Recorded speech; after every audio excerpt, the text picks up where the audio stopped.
Hundreds of pro-Palestinian protesters gathered at the building hosting the annual White House Correspondents Association dinner in Washington, where President Biden was giving a speech. Some wearing vests with the names of Palestinian journalists killed in Gaza lay down on the ground in front of the venue as guests filed in. More than 20 Palestinian journalists this week issued an open letter urging their American colleagues to boycott the dinner. Meanwhile, police moved in on a pro-Palestinian protest at Northeastern University in Boston. Officials said about 100 people were detained as they were taken away from the site. Those with student identification will not face any legal action. It is the latest standoff in a wave of pro-Palestinian sit-ins at campuses around the United States, including this demonstration, which has been ongoing at Columbia University in New York for 1 week now. Our North America correspondent Will Vernon is following developments from Washington.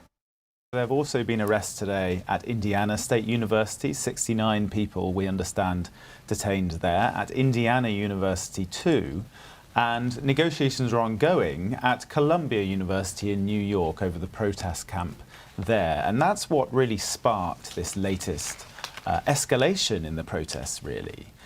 Pro-Palestinian demonstrations have been going on for several months now at a number of universities, but the mood's really changed in the last week or so. And that was because of an incident at Columbia. On the 18th of April, the NYPD were called onto the campus to take down a protest camp there. Dozens of people were arrested, and that really ignited tensions, and a number of other protest camps were then pitched at various universities across the country. Now, the protesters say that they're unhappy with the US government's support for the Israeli military campaign. They want a ceasefire in Gaza, but also they're demanding that their universities divest, so cut ties with companies with links to Israel.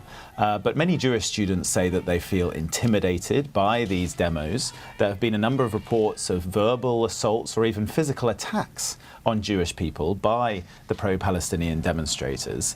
The Israeli Prime Minister Benjamin Netanyahu, as well as many people in Congress here, say that these protests are anti-Semitic. Of course, the demonstrators deny that.